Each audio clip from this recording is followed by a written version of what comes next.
Hello दोस्तों, आप सभी को साकेत कोर्स पे स्वागत है। अभी जो टॉपिक चल रहा है वो है रिकरेंस रिलेशन।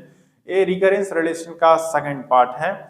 इसमें हम लोग लेंगे दो डिफरेंट फंक्शन और उनका निकालेंगे रिकरेंस रिलेशन। फिर उस रिकरेंस रिलेशन को सोल्व करेंगे रिकर्सन ट्री मेथड और सब्स्टिट्यूशन मेथड से और टाइम कॉम्प्लेक्सिटी निकालेंगे। ठीक है, तो बढ़ते हैं अपने पहले प्रॉब्लम की तरफ, पहले फंक्शन की तरफ। ठीक है, तो पहला फंक्शन हम लोगों ने लिया है, इसमें इनपुट जो है n लिया है।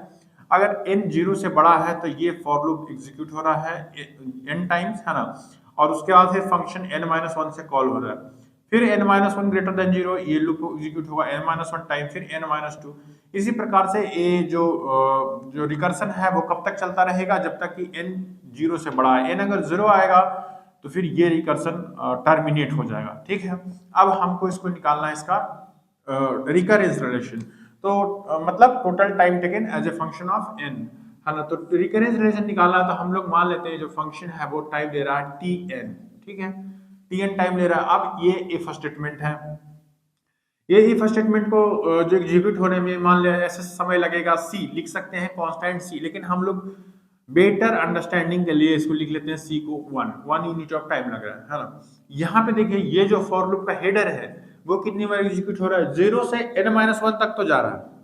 एक बार 0 से n-1 तक जाएगा तो कितनी टाइम हो जाएगा, n टाइम, है ना। और एक बार तभी हो रहा है जब आई n लेके आ रहा है, n लेस देन n, जब फॉल्स हो जा रहा है, मतलब n टाइम से कंडीशन ट्रू होगा। और एक बार तब होगा जब ये कंडीशन फॉल्स हो जाएगा, तभी ना ये फॉर लूप एग्जिट होगा। तो मतलब टोटल जो लूप हेडर वो रन कर रहा है वो n+1 टाइम। और ये स्टेटमेंट कितनी बार रन करेगा, है ना, एग्जीक्यूट होगा n टाइम। ऐसे n+1 c लिख सकते हैं, लेकिन हम लोग बेटर है ना कि डायरेक्ट, है ना, n लिखे, n+1 लिखे, 1 यूनिट टाइम लिखे, ताकि हम लोग को कैलकुलेशन में सिंपलिसिटी रहे, है ना। ये जितनी बार ट्रू होगा उतनी बार ये स्टेटमेंट एग्जीक्यूट होगा। तो ये ट्रू कितनी बार है, n बार, है ना। तो ये स्टेटमेंट एग्जीक्यूट होगा n बार। अगर मान लिया जाए फंक्शन को टोटल टाइम टेकन tn है, जब इनपुट n है, तो ये जब इनपुट n-1 होगा तो टोटल टाइम टेकन कितना होगा, tn-1। अब tn इजिकल टू ये सबको जोड़ दीजिए, है ना। तो अगर आप देखेंगे, है ना, तो tn इजिकल टू कितना हो जाएगा, 1 प्लस n+1 प्लस n, है ना, प्लस tn-1। ठीक है, अब इसको सोल्व कीजिएगा तो आ जाएगा tn-1 प्लस 2n+2, है ना। अब ये जो 2n+2 है इसको हम लोग लिख सकते हैं θn, और हम लोग इसको जस्ट इसका ऑर्डर लिख सकते हैं n, है ना। तो इसको 2n+2 को हम लोग n से रिप्लेस कर देंगे, क्योंकि हमको निकालना है टाइम कॉम्प्लेक्सिटी। कोई अंतर पड़ेगा नहीं, सिर्फ ऑर्डर लिख देंगे। कहने का मतलब ऐसे लिख सकते हैं tn-1 प्लस 1, है ना, tn इजिकल टू, तो ये हुआ रिकरेंस रिलेशन। इसको मोर फॉर्मल वे में लिखना है तो कैसे लिखेंगे, tn इजिकल टू 1, है ना, व्हेन n इजिकल टू 0, है ना, एंड tn-1 प्लस n, है ना, व्हेन n ग्रेटर देन 0। अब n इजिकल टू 0 के लिए 1 क्यों लिखे, देखिए जब n इजिकल टू 0 आएगा फंक्शन में तो ये कंडीशन तो चेक होगा ना, है ना। भले ये फॉल्स हो जाएगा लेकिन कंडीशन चेक होगा तो टाइम तो कुछ तो लगेगा, है ना। तो उसी के लिए लिखा है कि अगर n 0 है तो 1 यूनिट ऑफ टाइम लगेगा, और अगर n ग्रेटर देन 0 है तो इतना टाइम लगेगा, है ना। तो ये है रिकरेंस रिलेशन इस फंक्शन का। अब इस रिकरेंस रिलेशन को सोल्व करेंगे हम लोग रिकर्सन ट्री मेथड से। ठीक है, तो आइए सोल्व करते हैं इस रिकरेंस रिलेशन को रिकर्सन ट्री मेथड से। ठीक है, तो ये रिकरेंस रिलेशन हम लोग के पास है ना। n जब 0 है तो 1 है, n ग्रेटर देन 0 है तो ये है। अब हम लोग इसका रिकर्सन ट्री मेथड, ये जो हमने ड्रा करके रखा है वो क्या है, रिकर्सन ट्री मेथड। ये है रिकर्सन ट्री मेथड, है ना। अब यहाँ पे देखिए जब tn है तो n यूनिट ऑफ टाइम, है ना, ये n यूनिट ऑफ टाइम ले रहा है, और फिर tn-1 को कॉल कर रहा है, ये कितना यूनिट ऑफ टाइम, n-1, है ना। और tn-2 को कॉल कर रहा है, ये n-2, है ना, फिर tn-3 को कॉल कर रहा है, n-3 tn-4 को कॉल कर रहा है। ऐसे ऐसे कितना तक चलता है, 1 2 3 4 से लेके n-1 तक चला जाएगा। n-1 कितना होता है, t1, और उसके बाद फिर tn-n जो कि t0 के बराबर हुआ। इसके बाद t0 में इसको वैल्यू मिल गया, है ना। t0 तक ले जाने का कारण क्या है, क्योंकि t0 में इसको वैल्यू मिल गया, वो है 1, तो रिकर्सन गया स्टॉप, रिकर्सन टर्मिनेट हो गया यहाँ पे। ठीक है, अब अगर इस लेवल पे देखिएगा तो टोटल बर्डन कितना हुआ, n, टोटल यूनिट टाइम कितना हुआ n, और इसको कॉल किया तो टोटल कितना हो गया n। यहाँ पे कितना हो गया, n-1 यूनिट ऑफ टाइम लिया, है ना। यहाँ पे कितना हुआ, n-2 यूनिट ऑफ टाइम लिया, यहाँ पे n-3 यूनिट ऑफ टाइम लिया, यहाँ पे उसी प्रकार से n-4 यूनिट ऑफ टाइम लिया, यहाँ पे कितना लेगा, n-1 t1 के बराबर है तो 1 यूनिट ऑफ टाइम लेगा। यहाँ पे t0 आया तो t0 पे कितना यूनिट ऑफ टाइम लेगा, 1 यूनिट ऑफ टाइम लेगा। t0 is equal to 1। हम लोग जानते हैं यहाँ पे रिकर्सन स्टॉप हो जाएगा क्योंकि अब इसको वैल्यू मिल गया है ना। तो अब ये रिकर्सन ट्री मेथड है। टोटल कॉस्ट हम लोग जोड़ देते हैं, टोटल tn बराबर कितना हो जाएगा है ना, n plus n-1 plus n-2 plus n-3 plus n-4 ऐसे करके 1 तक जाएगा है ना, इस 1 तक जाएगा है ना। और फिर t0, एक t0 एक्स्ट्रा है ना जो हमको मिलेगा।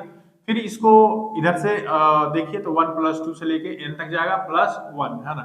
ये sum of first n natural number है तो उसका summation n is to n plus 1/2 plus 1, और इसको हम लोग लिख सकते हैं tn is equal to big O of n square और थीटा ऑफ n स्क्वायर। तो हम लोगों ने देखा कि इसका यहाँ से जो टाइम कॉम्प्लेक्सिटी इस रिकरेंस रिलेशन का जो होगा वो big O of n square और है ना आप जो लिखिए थीटा ऑफ n स्क्वायर। ठीक है, अब हम लोग इसको इसका जो रिकरेंस रिलेशन है उसको सोल्व करेंगे सब्स्टिट्यूशन मेथड से। ठीक है, तो आइए सोल्व करते हैं इस रिकरेंस रिलेशन को सब्स्टिट्यूशन मेथड से या बैक सब्स्टिट्यूशन मेथड से। हम लोगों ने ये रिकरेंस रिलेशन है ना, अब इसको सोल्व करना है बैक सब्स्टिट्यूशन मेथड से। तो हम लोग कैसे करेंगे, देखिए पहले tn is equal to tn-1 plus n लिख दिए है ना, ये तो यहीं से उठा लिए हम लोग। अब tn-1 की जगह सब्स्टिट्यूट करना। अगर tn इतना है tn-1 प्लस n, तो tn-1 कितना होगा, tn-2 प्लस n-1।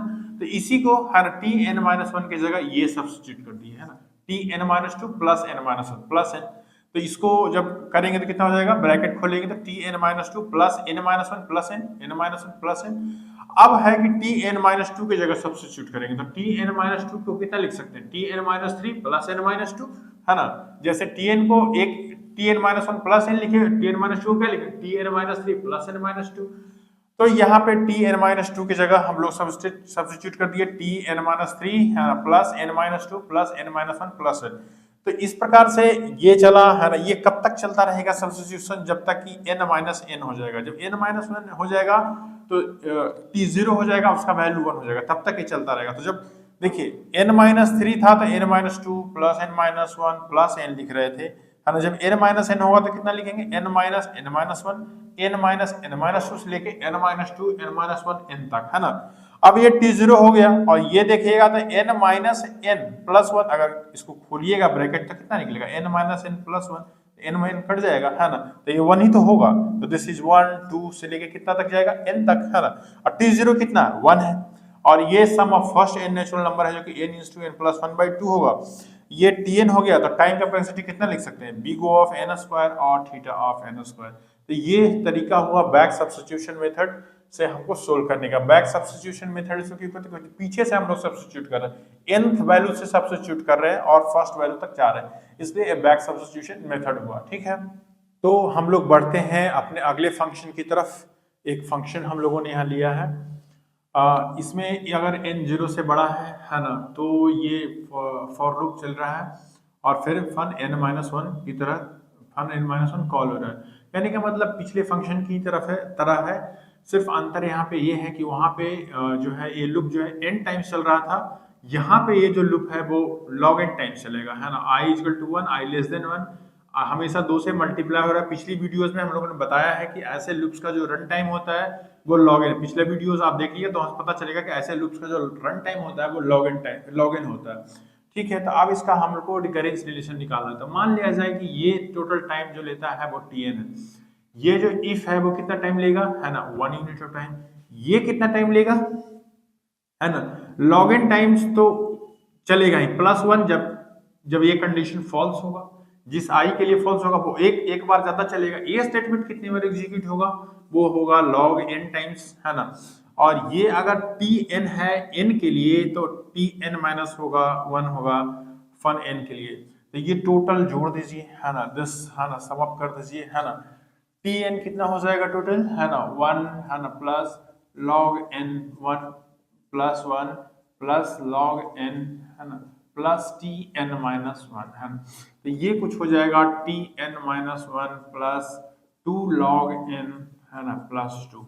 अब ये स्टेटमेंट है, वहां पे क्या आया था, पिछला हमने एग्जांपल लिया था 2n+2, तो सिर्फ ऑर्डर को लिखेंगे, है ना, बाकी कांस्टेंट को हटा देंगे। तो हम लोग सिंपली इसको लिख सकते हैं Tn-1 प्लस log n। ठीक है, ये हो गया रिकरेंस रिलेशन। इसको लिखेंगे कैसे, फॉर्मल वे में, Tn इज इक्वल टू 1, है ना, अगर n इज इक्वल टू 0 है, एक 1 यूनिट ऑफ टाइम लेगा, अगर n 0 भी आएगा तो ये कंडीशन तो ये जो कंडीशन है वो तो एग्जीक्यूट होगा ही, तो 1 यूनिट ऑफ टाइम लगेगा, है ना। टाइम को कभी 0 नहीं ले सकते क्योंकि टाइम कुछ ना कुछ तो लगेगा, है ना। तो n इज इक्वल टू 0 के लिए 1 है, और Tn-1 है ना प्लस, है ना, log n है अगर n ग्रेटर देन 0 है। तो ये रिकरेंस रिलेशन होगा। अब हम लोग इसको सोल्व करेंगे रिकर्सन ट्री मेथड से। ठीक है, तो आइए सोल्व करते हैं इस रिकरेंस रिलेशन को रिकर्सन ट्री मेथड से। हम लोगों ने रिकर्सन ट्री मेथड यहाँ ड्रा करके ऑलरेडी रखा है ना। Tn जो है वो log n unit of time ले रहा है, देखिए यहाँ पे log n unit of time ले रहा है, Tn-1 है ना को कॉल करके, फिर ये log n minus unit of time ले रहा है, फिर Tn-2, फिर log n-2 unit of time ले रहा है, फिर Tn-3 log n-3 unit of time ले रहा है ना। फिर ऐसे करते करते -1 -2 -3 से -n-2, जिसको T2 भी लिख सकते हैं, ये log 2 यूनिट ऑफ टाइम, यहाँ पे n-1 T1 है ना, that is log 1 unit of time, और फिर T0 है जिसको कि 1 यूनिट ऑफ टाइम, है ना, हमको मिल गया, है ना। T0 बराबर 1 यूनिट ऑफ टाइम, यहाँ पे रिकर्सन क्या हो गया, स्टॉप हो गया।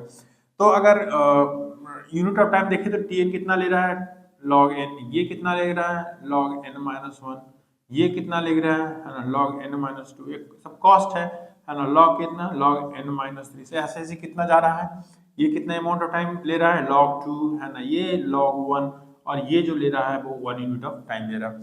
तो इन सबों को जोड़ देंगे, है ना, Tn है ना इज इक्वल टू log, तो टोटल टाइम लेके निकल जाएगा log n, है ना, plus log n-1 plus log n-2 से लेके log 2 प्लस log 1, है ना, प्लस 2 0। अब लॉगरिथमिक में एक होता है कि अगर log a, है ना, plus log b plus log c है, तो इसको हम लोग लिख सकते हैं log a is to b is to c। अगर यहाँ पे मान लिया जाए log d रहता तो हम लोग a b c d, अगर e रहता तो a b c d e।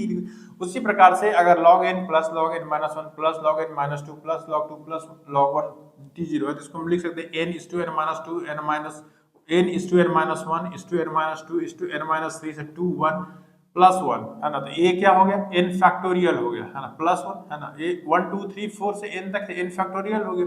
अब देखिए log n फैक्टोरियल प्लस 1 है। अब देखिए n फैक्टोरियल से कभी भी बड़ा होगा n raise to the power n, बड़ा या बराबर होगा। ठीक है, देखिए ऐसे एग्जांपल समझिए, 4 फैक्टोरियल, तो आप इसे कितना लिख सकते हैं, 4:3:2:1, और अगर 4:4 है तो कितना लिख सकते हैं, 4:4:4:4। तो ये हमेशा x से बड़ा होगा, देखने से ही लग रहा है।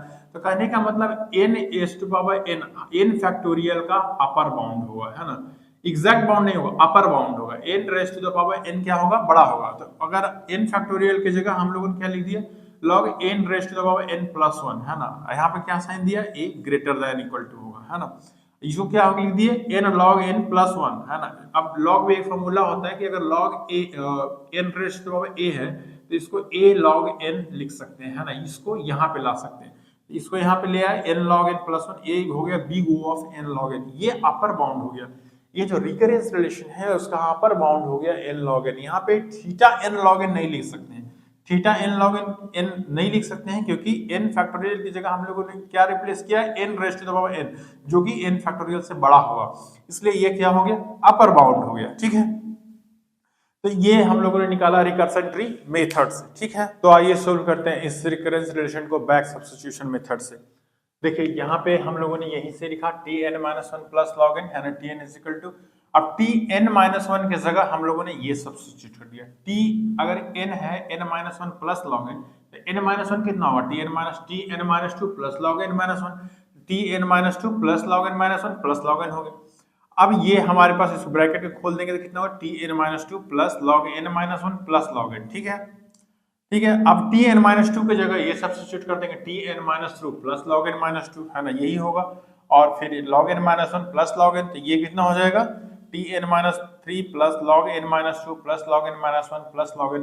इसको आगे बढ़ते जाएंगे तो एक बार आ जाएगा Tn-n, जब Tn-n आएगा तो T0 हो जाएगा, है ना, T0 का वैल्यू मिल गया 1, तो अब यहीं पे क्या हो जाएगा, है ना, सब्स्टिट्यूशन इंड हो जाएगा, इसके बाद सब्स्टिट्यूशन नहीं करना। तो फिर कितना होगा, -3 था, 3 था तो 2 था, तो अगर n है तो कितना हो जाएगा n minus one, n minus n minus one से लेके कितना जाएगा n minus two n minus one plus log n, ये कितना हो जाएगा, ये 1 ही तो है, अगर इसको आप तोड़ेंगे तो n minus n plus one है, n से n कट गया है log n, तो t0 plus log n plus log 2 है ना, से करते करते n minus two n minus one plus log n तक जाएगा। अब t0 1 है और ये हम लोग अभी देखा कि अगर log 1 प्लस log 2 log 3 ऐसे जा रहा है तो इसको 1 2 3 है ना n माइनस वन इस टू n कर सकते हैं, 1 प्लस log इसको n फैक्टोरियल लिख सकते हैं है ना, 1 प्लस log n फैक्टोरियल। अब देखिए tn जो हो गया वो कितना हो गया 1 प्लस log n फैक्टोरियल, तो n फैक्टोरियल के रिप्लेस कर देंगे n raise to the power n जो कि अपर बाउंड होगा n फैक्टोरियल का है ना, और फिर इसको n log n प्लस 1 लिखेंगे दैट इज है ना big O of n log n। ठीक है, तो ये रहा है ना इसका टाइम कॉम्प्लेक्सिटी, इस रिकरेंस रिलेशन का हम लोगों ने बैक सब्स्टिट्यूशन मेथड से देखा। ठीक है, तो ये रहा आज का वीडियो, मिलते हैं अगले वीडियो में। वीडियो अगर पसंद आया तो वीडियो को लाइक कर दीजिएगा, चैनल को सब्सक्राइब करना मत भूलिएगा। धन्यवाद, थैंक यू।